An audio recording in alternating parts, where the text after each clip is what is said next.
Welcome to cosmic astromancy zen channel guys. Hope you all doing fine. आशा करती हूँ आप सभी स्वस्थ एवं प्रसन्न होंगे। तो आज जैसा कि आप सभी जानते हैं कि सोलर एक्लिप्स एक सेलेस्टियल प्रोसेस हमारी स्काई में या कॉस्मोस में होने वाला है और उसके इम्पैक्ट बहुत पावरफुल होते हैं और इंसानों पे ज़रूर आएंगे। चाहे आप दुनिया के किसी भी भाग में रहते हैं, इम्पैक्ट ज़रूर आएगा। इम्पैक्ट किन चीज़ों पे आएगा? एक तो इमोशंस पे आएगा और दूसरा आएगा मस्कुलिन्स पे। बेसिकली मस्कुलिन्स के इमोशनल साइड इफेक्ट ज़रूर करेंगे, ट्रिगर करेंगे। अब मस्कुलिन्स पे क्यों करेंगे? अब एनर्जी में जब मस्कुलिन एनर्जीज पे देखेंगे तो जो बहुत एक्शन ओरिएंटेड है, बहुत जल्दी एग्रेशन में आ जाते हैं, बहुत ज़्यादा हार्डवर्क करते हैं, कहीं ना कहीं फिजिकली बहुत ज़्यादा काम में व्यस्त रहते हैं, कहीं ना कहीं ये एनर्जी उन पे बहुत ज़्यादा डोमिनेट भी करने वाली है और उसमें कोई एक्शन ज़रूर बनता हुआ दिखाई दे रहा है। जैसे लूनर एक्लिप्स था, उसने टोटली इमोशंस को ट्रिगर किया था, इमोशनल चेंजेस हुए थे। पर जब सोलर एक्लिप्स होगा तो डेफिनेटली मान के चलिए ये आपके एक्शंस पे भी इम्पैक्ट डालेगा। इम्पैक्ट स्पेशली इम्पैक्ट डालेगा सभी पे, सभी के एक्शंस पे, और कहीं ना कहीं मस्कुलिन एनर्जीज वाले पर्सन्स पे बहुत ज़्यादा डालेगा। इमोशनल चेंजेस इतने ज़्यादा होंगे कि आपके एक्शंस भी उसमें बदल जाएंगे, ट्रांसफॉर्म हो जाएंगे, ग्रो हो जाएंगे। जब भी ये सोलर एक्लिप्स होता है तब कहीं ना कहीं लॉन्ग लास्टिंग भी होता है। लॉन्ग लास्टिंग से 3 to 6 months ऑल्सो इसके इम्पैक्ट देखे जा सकते हैं। और ये सेलेस्टियल प्रोसेस आज जो हो रहा है वो रात के 8 बजे के आसपास इंडियन टाइमिंग के हिसाब से होगा and it will exist till 2:22 in the night. तो इसमें अब करना क्या चाहिए? करना ये चाहिए कि जस्ट आप कीप ऑन अपना एनर्जी सिस्टम को बहुत इंटैक्ट बनाइए। मेडिटेशन कर सकते हैं, मंत्रा की चैंटिंग कर सकते हैं। सोलर ऑब्जेक्ट या सोलर एक्लिप्स है तो आप सूर्य की कोई भी मंत्र का चैंट कर सकते हैं रिलीजियसली, और नहीं है तो कहीं ना कहीं अपनी आत्मा को क्लेंजिफाई कर सकते हैं, मेडिटेट कर सकते हैं सोलर प्लेक्सस पे। एक क्लियरेंस के लिए, एनर्जी ट्रांजिट उस पर ज़्यादा इम्पैक्ट न करे, उसको बैलेंस रखने के लिए, न्यूट्रल रखने के लिए आप उसके लिए मेडिटेशन कर सकते हैं। सोलर प्लेक्सस का होगा, मणिपुर चक्रा भी उसे कह सकते हैं। एंड इन्फ्यूज़ अगर हो सकता है तो खाने में आप कुछ येलो कलर की डाइट में आप ज़रूर ऐड ऑन कर लें। चलिए अब निकालेंगे एनर्जीज।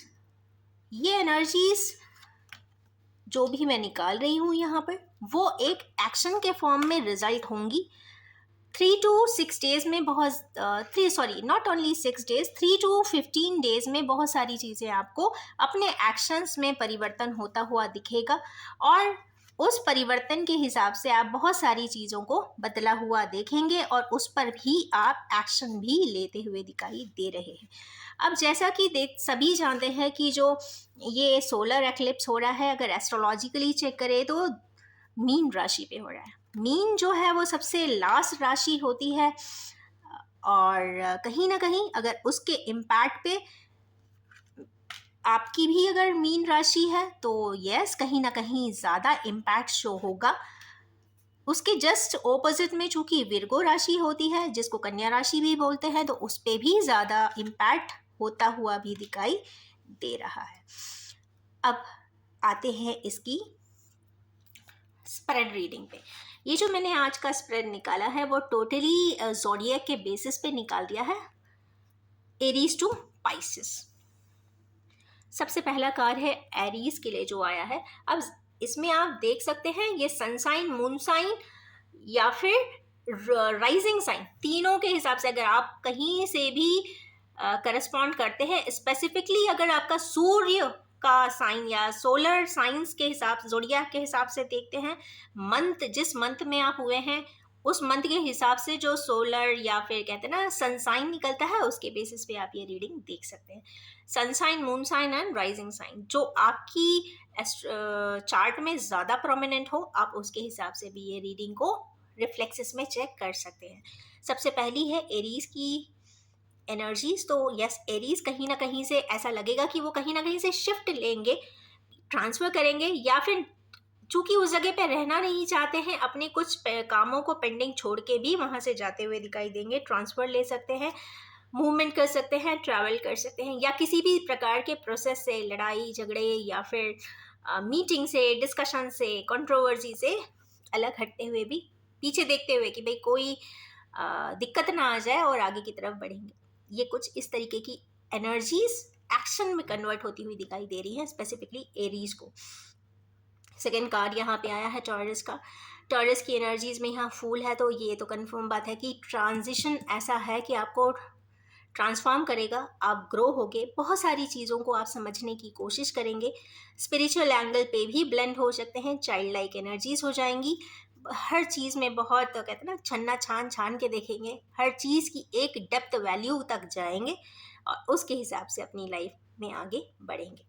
थर्ड यहाँ पे जेमिनाइज के लिए आया है, जेमिनाई या फिर मिथुन राशि, क्वीन ऑफ कप्स। तो या तो जो लोग हैं वो बिल्कुल क्वीन ऑफ कप्स की एनर्जी में रहने वाले हैं। क्वीन ऑफ कप्स मतलब बेसिकली एक इमोशनल एनर्जी है, बहुत पैशनेट होते हैं, बहुत पॉजिटिव होते हैं, इमोशनल होते हैं, और चूँकि क्वीन है कप्स की, तो ये कहते हैं ना बहुत loving and caring nurturing person की बात यहाँ पे हो रही है। और आपके अगर डायनामिक्स में कुछ किसी प्रकार का चेंजेस था तो वो इम्बैलेंस हट जाने वाला है, और as a queen of love या क्वीन ऑफ नर्चरिंग दिखाई देंगे, या आपके ऐसे एक्शन होंगे कि लोगों को लगेगा कि ये बहुत लविंग है, बहुत केयरिंग है, बहुत ट्रस्टवर्दी है, मीन्स एक्चुअली भी होंगी।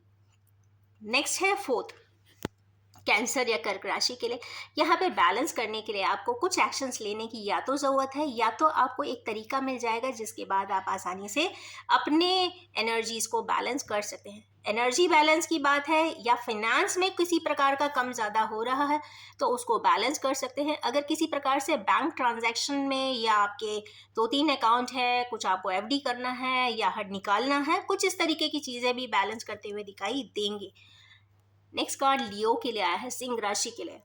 यहाँ पे हमारे के व्यूअर्स दुखी होते हुए, पछतावा करते हुए दिखाई देंगे, रिग्रेट करेंगे कि ये मैंने पहले क्यों नहीं किया। मतलब ऐसा कुछ घटना ज़रूर होगी जिसके बाद उन्हें एहसास हो जाएगा कि अननोइंगली चल रहे हैं, जैसा डायनामिक्स ले जा रही है, कहते ना flow, going with the flow अगर कर रहे हैं तो उन्हें लगेगा कि नहीं, मुझे उस समय एक्शन लेना चाहिए था, और शायद वो कोई एक्शन ज़रूर लेंगे।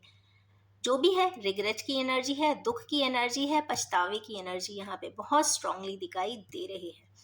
नेक्स्ट यहाँ है पेज ऑफ कप्स। तो यस, यहाँ पे जो कन्या राशि है, विर्गो राशि है, वो कहीं ना कहीं अपने पेज इमेच्योर्ड, एक तो इमेच्योर्ड एनर्जी है, यंग एनर्जी है, पैशनेट एनर्जी, और ये जब ये एनर्जी आती है ना तो बहुत इनोसेंट लव की ही बात होती है। इनोसेंटली अपना प्यार किसी के सामने एक्सप्रेस करते हुए दिखाई दे रहे हैं, उसके रिपरकशंस का वेट नहीं कर रहे हैं, उसके फीडबैक का भी वेट नहीं कर रहे हैं, उसके यस एंड नो का भी नहीं कर रहे हैं। कहने का मतलब ये है कि वो अपनी बात कह दे रहे हैं। या ये बहुत अच्छा होता है कि अगर आपको कुछ एक्सप्रेस करना है, इमोशंस शो करना है, तो आप अपनी बात कह दीजिए। कम से कम कह देते हैं तो ये नहीं रहता कि भाई मैंने तो कभी बताया ही नहीं या कहा ही नहीं। नेक्स्ट यहाँ पे जो कार्ड आया है लिब्रा के लिए, तुला राशि जिसे कहते हैं, लिब्रा के लिए जो कार्ड है वो है 8 ऑफ कप्स। तो कहीं ना कहीं हमारे व्यूअर्स जिनकी राशि तुला है वो किसी ना किसी आइसोलेशन में जा रहे हैं, दुखी होकर, परेशान होकर, या लोग इतना परेशान कर दे रहे हैं कि वो एक जगह पर उठकर चले जा रहे हैं।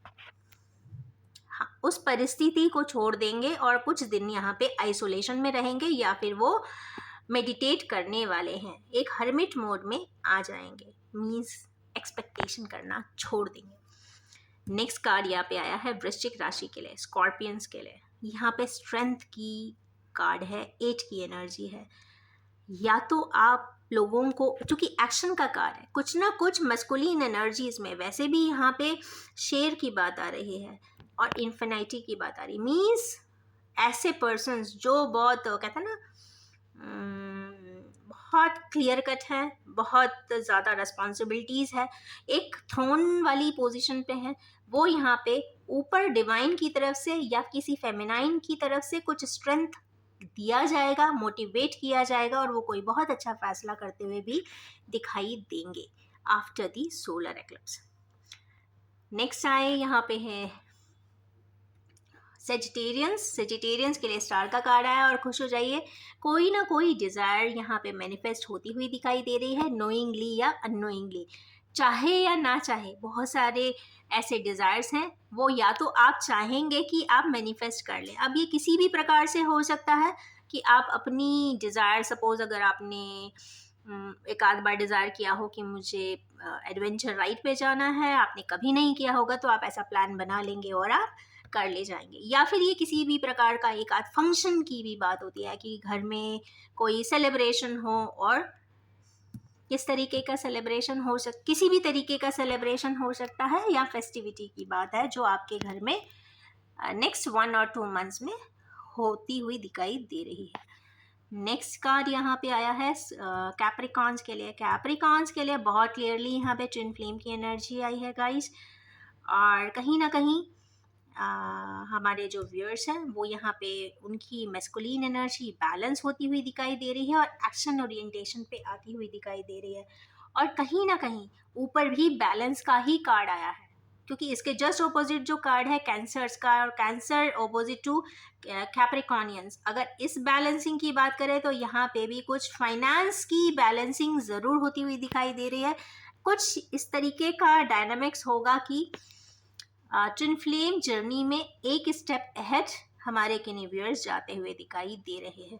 ट्विन फ्लेम के बारे में बताना इसलिए ज़्यादा ज़रूरी है क्योंकि जो सोलर एक्लिप्स होते हैं, बेसिकली कोई भी ग्रहण काल या एक्लिप्स, लूनर एक्लिप्स हो चाहे सोलर एक्लिप्स हो, लूनर एक्लिप्स जो होता है वो DF को ज़्यादा ट्रिगर करता है, और सोलर एक्लिप्स जनरली DMs को रिफ्लेक्ट करता है। तो जो भी DM जर्नी में है, अगर वो बहुत ज़्यादा प्रैक्टिकल हुए हैं, उनको नहीं समझ में आ रहा है उन्हें क्या करना चाहिए, क्योंकि जर्नी में यूनिटी या रीयूनियन तो होता ही है आज नहीं तो कल, तो उसके लिए आगे का बैलेंस करते हुए दिखाई दे रहे हैं। कहीं ना कहीं वो या तो उनके डिज़ायर्स या फिर मनी, दो में से कोई वो एक चीज़ यूज करेंगे जिससे कि वो अपना यूनियन को कंप्लीट कर सके। नेक्स्ट कार्ड यहाँ पे आया है एक्वेरियंस के लिए। तो एक्वेरियंस के लिए नाइट ऑफ कप्स है। चाहते ना चाहते हुए उन्हें कोई जहाँ पे जाना है, एडवेंचर के लिए जाना है, घूमने के लिए जाना है, तो वो जाते हुए दिखाई दे रहे हैं या प्लान करते हुए दिखाई दे रहे हैं। ये ट्रैवल रिलेटेड है और प्लान्ड नहीं होगा, बस अचानक में प्लान बनेगा कि नहीं मुझे घूमने जाना है और वो जाएंगे ही, चाहे उनको अपना फंड अरेंजमेंट कैसे भी करना पड़े।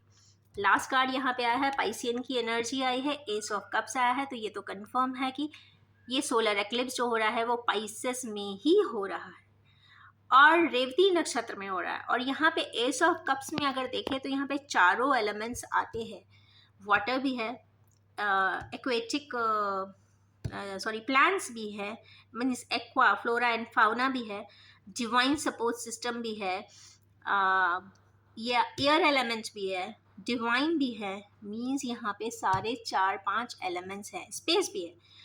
कहने का मतलब ये है कि ये कंप्लीशन की एनर्जी आई है। ये तो कंफर्म बात है कि ऐसे किन्हीं व्यूअर्स जहाँ भी, अगर एस्ट्रोलॉजिकली इसको चेक करते हैं, जहाँ भी आपके चार्ट में पाइसियन का कहते हैं ना हाउस आ जाता है, यहाँ पे जो 12 हाउसेस होते हैं होरोस्कोप में, अगर जहाँ भी आपका पाइसेस राशि आएगी उससे रिलेटेड आपका काम ज़रूर होगा। तो अपने अपने चार्ट को खोलिए और ज़रूर देखिए कि आपकी पाइसियन एनर्जी कहाँ बैठी है।